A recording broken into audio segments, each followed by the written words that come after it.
cheating perspective, is an overwhelmingly practical problem that faces everybody who would cartelize a market. Now, what does that mean in practical terms? Well, here we run into the market concentration supposition, the idea that the more concentrated the market, the more likely it is to be cartelized by producers who are trying to mimic the cartel's behavior just through price signals, just through setting a high price and sending the message, hey, wake up over there. Can't we do better than we're doing? Don't you get it? Aren't you smart? The notion behind the market concentration supposition is that the more producers we have in the market, the harder it is. Everybody who's ever been on a committee knows that the larger the committee, the less likely it is to get anything done. The less likely it is actually to come to an agreement. So the basic idea here is if there's a large number of competitors, that's very likely to be a highly competitive market. But we start to get worried as the market gets smaller and smaller. Now, antitrust law quantifies this market concentration supposition in merger law. When we think, how many mergers are we going to permit in a given market? We realize that judges, again, have got to decide how much is too much, how much loss of competition, how much loss of numbers of competitors, how much increase in competition is permissible before we cross the barrier to illegal concentration. Now, the particular statute involved in merger law is Section 7 of the Clayton Act, but once again, it doesn't say anything very useful in terms of quantitative limits. Judges have had to decide how much is too much in the Clayton Act context as well as in the Sherman Act context. And let me make the point that this supposition that the more concentration, the greater the risk of collusion, has been controversial. The answer to this question has changed over time. Let me give you two different illustrations of this. One is the Vons grocery case, a merger case from my hometown, Los Angeles, the Los Angeles grocery market. I want to contrast the Vons decision, which is in your materials, from 1966 with Los Angeles grocery markets as of 1999. Now, in Vons, in the Vons grocery case, Vons grocery tried to merge with its competitor, Shopping Bag. They were the number 3 and the number 6 firm in the Los Angeles grocery market. Together, the two firms would have made up 7.5% of the market. Now, is that big or is that little? The Supreme Court said that's big. That's too much concentration. This is 1966. That's too much concentration for us. The fear was that left unbridled, this level of concentration eventually would end up at a position where grocery stores would be able to cartelize the market by agreeing with each other. Now, the Vons case set down law that has never been questioned by the Supreme Court. If you Shepardize or Keysight or whatever your technology is these days for checking the legal validity of the Vons decision, it's good law. A Los Angeles grocery merger that creates a firm of 7.5%, that's illegal. And yet, I can tell you from Los Angeles, there have been many, many, many grocery store mergers in that market since then. We now have basically 3 large firms. There's a few other competitors in the market. There's a few oddball specialty grocery store firms. Trader Joe's comes in with some special deals. But basically, the large firms have between 20 and 30% of the market each. Now, how can that be? How can a law that's valid on the books, Vons, allow a grocery market to evolve where each firm has many times the market share that resulted in a finding of illegality in 1966? Well, the short answer is the Antitrust Division, the merger cop, has allowed this situation to evolve. It has allowed mergers after the Vons grocery decision because it's changed its views about how much concentration is too much. It's partly decided that cartelization is harder than it looks. Another factor that has been important is that the antitrust jurisprudence of the 60s, the Warren Court, has been subjected to ferocious, to withering criticism by the likes of Richard Posner, Robert Bork, Frank Easterbrook, and a lot of other people who are now Federal Circuit judges, or were. Very influential criticism. The argument is, look, mergers are not primarily bad for the economy. Primarily, they're good for consumers. The larger the firm, the more possible it is to achieve economies of scale. Anybody who's ever been into a discount superstore, what are some typical examples of Walmart? Well, Walmart is the classic example. How many people have got a Walmart near them? Okay. All these individuals who know about Walmart on a first-hand basis know exactly how efficient this kind of super scale production can be. So efficient that it can lead to other controversy about whether this level of efficiency is a good thing or not. Now, that controversy is present in antitrust law, but antitrust authorities have come to an increasing appreciation for the scale economies that large size brings, and have increasingly come to view mergers as more and more good things, as positive developments for consumers, and much less of a threat than was perceived to be the case in the days of Vaughn's Grocery. Okay, so there are changing attitudes about both the threat of cartelization and the benefits of scale from the mid-60s to the present.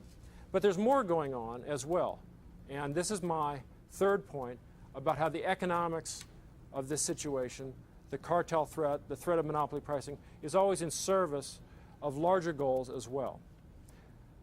When the Vaughan Grocery Court decided that case, other things were going on besides strictly an evaluation of how likely was cartelization. I'd ask you to, if you've got your materials with you, take a look at the Vaughan's case. I want to read some classic language from the Vaughan's decision that expresses what was the driving factor about this case for this Warren Court decision. There starts a paragraph, from this country's beginnings. Okay, that sounds promising. What's been true since this country's beginnings? From this country's beginnings, there has been an abiding and widespread fear of the evils which flow from monopoly. That is, the concentration of economic power in the hands of a few. On the basis of this fear, Congress in 1890, when many of the nation's industries were already concentrated into what were deemed too few hands, passed the Sherman Act in an attempt to prevent further concentration and to preserve competition among a large number of sellers. Several years later, in 1897, this court emphasized this policy, the Sherman Act, by calling attention. Now, this is some language from 1897 that this court is repeating in 1966. Calling attention to the tendency of powerful business combinations to restrain competition by driving out of business the small dealers and worthy men whose lives had been spent therein and who might be unable to readjust themselves to their altered surroundings. There's a footnote there, footnote 7, that also quotes from another source, Judge Learned Hand in the Alcoa case. Later in 1945, Judge Learned Hand, and this is the famous Alcoa case, reviewing the policy of the antitrust laws and other laws designed to foster small business. Pardon me? Other laws designed to foster small business. Said, throughout the history of these statutes, it has been constantly assumed that one of their purposes was to perpetuate and preserve, for its own sake and in spite of possible cost, an organization of industry in small units which can effectively compete with each other. Okay, from 1897, then repeated by the great Judge Learned Hand in the famous Alcoa case, we have the policy of the Sherman Act to preserve small business. Now, this is a notion of antitrust that's sometimes referred to Jeffersonian populism, the notion that it's important to our structure of democratic government that economic might be decentralized, that people be entrepreneurs, that people be self-reliant, that people not be just a a cog in some giant corporate machine. Otherwise, we'll get concentration. Concentration in the economy will lead to concentration in the polity. That kind of centralization, that kind of centralized power, that's anti-American. That's not what this country's about. That's the ideal of Jeffersonian populism that's embraced in the Vaughn's case.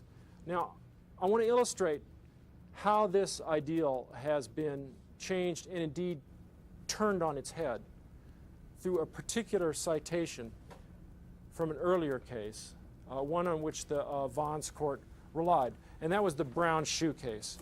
If you get an antitrust case before you, it's more than likely you will get a quotation from this famous decision, famous merger decision, brown shoe. So let's take just a very quick look at brown shoe. There's another quotation that before we leave Vaughn's, I can't resist mentioning. That is in the Stewart dissent. Justice Potter Stewart dissented in the Vaughn's case, saying, this is nonsense, this is a crazy case. The second most memorable line from Justice Stewart, who after all authored the line, he knows it when he sees it, right. That's the first most famous. But I think the second most famous Potter Stewart line is from the Vaughn's dissent, in which he says, the sole consistency I can see in these Section 7 cases is that the government always wins. The Warren Court was so vigorously on the side of the government as antitrust plaintiff that Justice Stewart penned that result-oriented line. Why? Well, let's look back at an earlier case, the brown shoe case. Brown shoe was a merger case. This is a quotation that has to be read in context to appreciate the wonderful irony of the quotation's modern use. And when you hear this brown shoe quotation, as I'm sure you will, I want you to think back to this session today, and if nothing else, take away from today's session, wait a minute, there's more to that brown shoe quotation than appears on the face of it. What is the brown shoe quotation?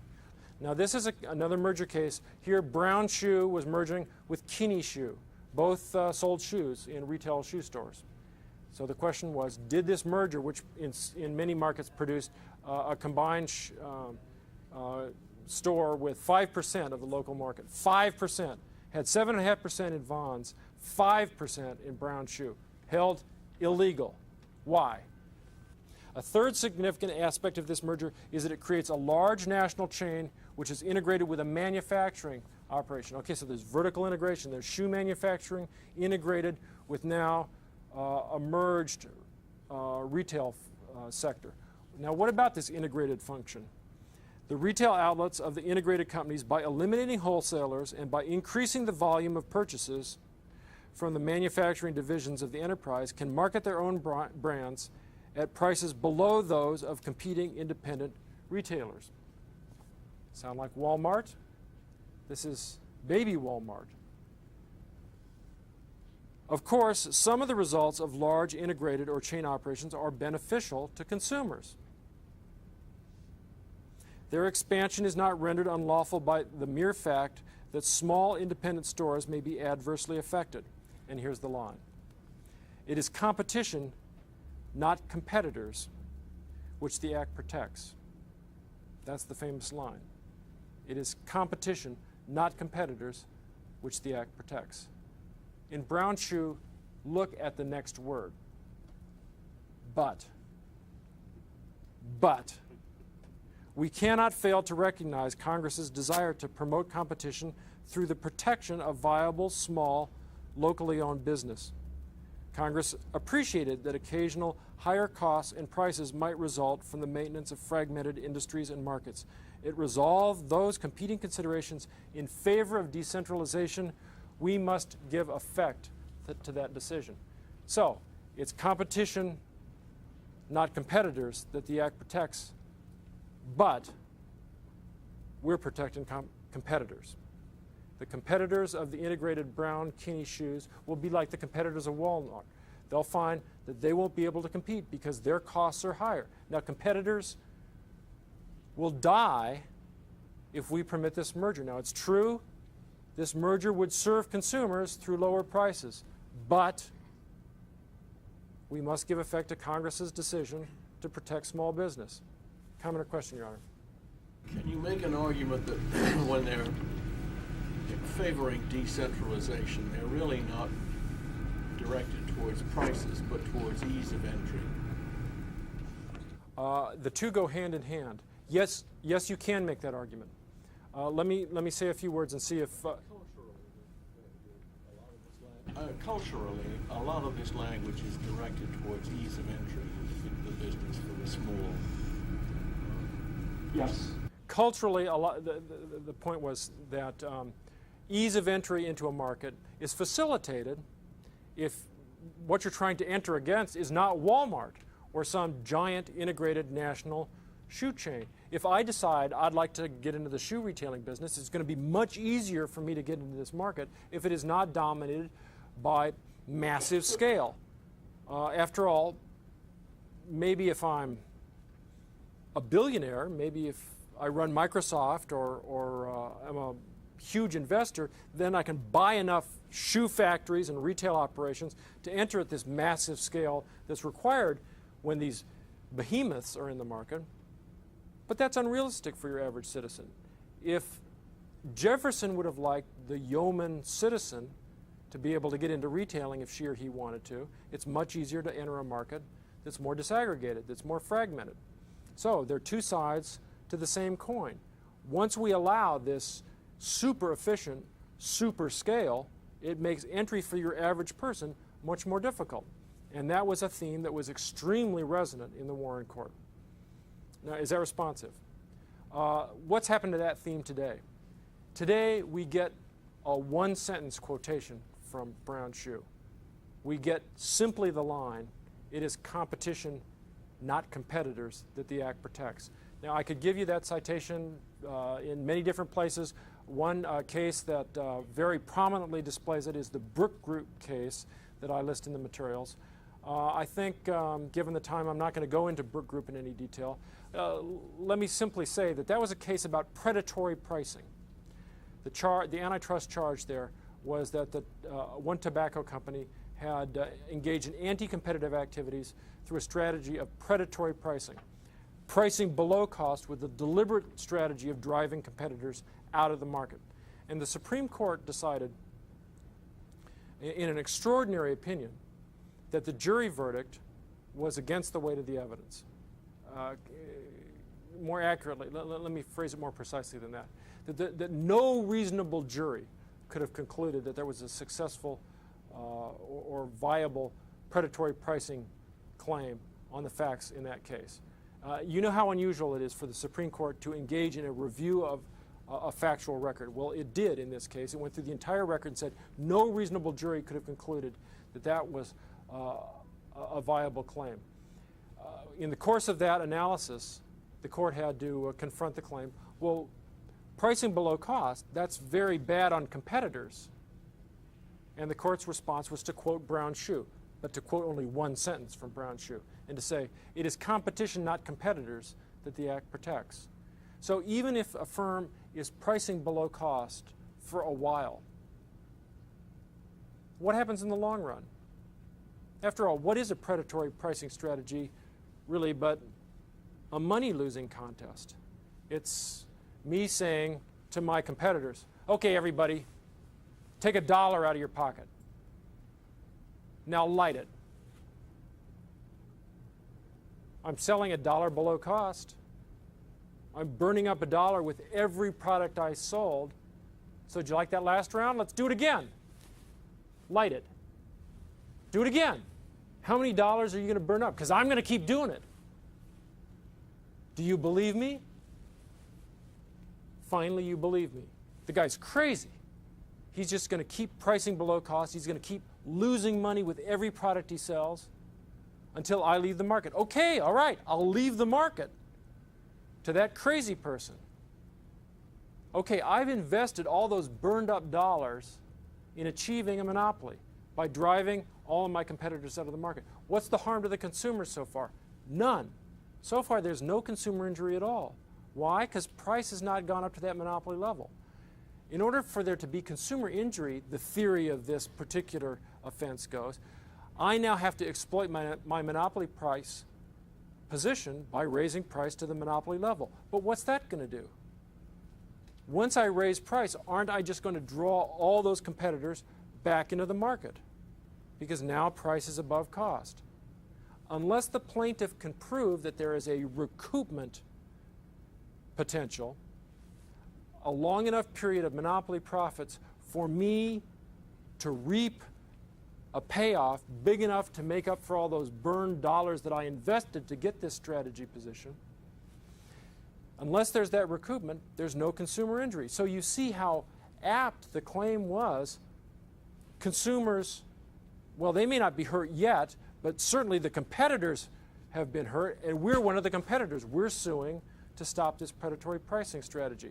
Supreme Court rejected that claim, saying, until we see proof that recoupment either did happen or is plausible, we're not going to allow this theory to attack price cutting, because price cutting normally is good for consumers. And to the claim that, wait, we're being injured as competitors, we'll quote Brown Shoe.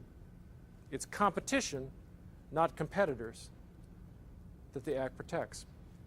Leaving, of course, the next sentence that starts with the but unquoted. Okay, silently, through omission, really, rather than affirmative articulation, the Supreme Court has drastically changed what this area of law is all about from the 60s. In the 60s, we had Brown Shoe, Vaughn's, and other cases strongly in favor of Jeffersonian populism. These days, there is no announced shift. Those cases are bad law. New cases have taken their place. But there is a dramatic change in emphasis.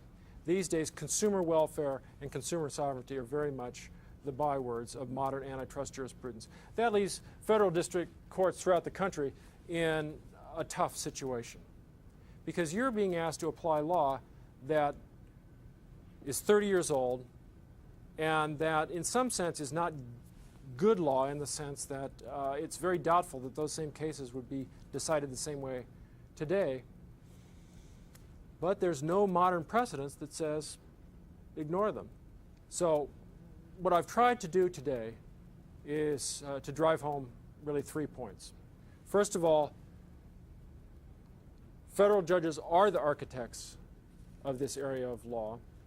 It's a common law area. By virtue of the brevity of the statute, Congress, in effect, has delegated the policy problem to the federal judiciary. Second, you must appreciate some fundamentals of economics to understand what this area of law is about. The first thing to understand is the monopoly price setting is fundamentally different than competitive price setting. Competitive price setting is cost-based price setting, and that's the antitrust ideal. We like cost-based price setting that gives consumers the benefits of prices that are driven down to cost.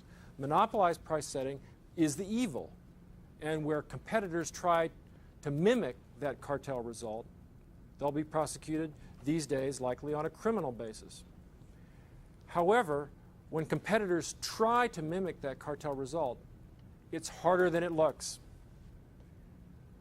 In fact, it can be very tough, even in the most concentrated of all markets, where there's only 2 producers, a duopoly, even to make cartelization work. As we go to larger and larger numbers of competitors, the cartelization cooperation problem gets more and more severe. Where is the dividing line when, in merger law, we're deciding how many firms are allowed to remain in the market between unacceptable concentration and permissible mergers? My answer there is, the answer to that question has changed over time. In the 60s, merger law was extremely strict. Even 7.5%, even 5% of a market was thought to be too much. Now, today, we're in the midst of one of the greatest merger waves of all history. And yet, there's no wave of merger litigation. Why? Because the law has changed. Today, the Antitrust Division, through its merger guidelines, has a drastically different and more relaxed view of merger law than it had in the 60s. Part of that is a change in economics. But my third point is, in large measure, there's a change in goals, a change in policy, a change in philosophy that is motivating this change in law. And that is, the courts have shifted away from the view of Jeffersonian populism as an ideal, much more towards the notion that it is competition, not competitors, that antitrust law protects. The courts, or is it the government? Well, it's both. Pardon me? We don't go out and look for cases. No, you don't go out and look for cases, but private litigants can bring merger cases, although it's rare for them to do so. Now, it's very much a matter that is in the hands of the prosecution. The Antitrust Division in particular. These days, Joel Klein, as an administrative official, is very much the architect of current merger enforcement. So courts have reacted, but you're absolutely correct that another key player is prosecutorial decision-making, the attitudes of the Antitrust Division. Is that responsive to your point? Yes, Your Honor. This relaxation by the Justice Department in direct response to a global economy that's emerging or has emerged since the 1960s, is the desire of our country, in a sense, to compete effectively with what are monopolistic entities overseas. Excellent point. That a key change in our economy since the days of the Warren Court is that many of our previously national markets have gone international. Now we can't talk about the big three in Detroit. They're not even in Detroit anymore. They've merged internationally, and it's just crazy to think about the car market without thinking about Toyota, Nissan, Honda, and all the rest. So yes, a lot of markets that used to be more insular are now global and subject to much more competition. And so that itself may mean there's more competition even under an old paradigm. Exactly correct. There's no denying the significance of international competition where it's possible. Now in some markets, geography is crucial, and we'll never have international competition. For example, in hospitals. People are never going to go to Paris for an emergency medicine situation. So that's one reason that, for example, hospital merger litigation has continued to be a very active area where other markets, car markets and so forth, aircrafts and so on, are much less. Any other comments or questions? Thank you very much.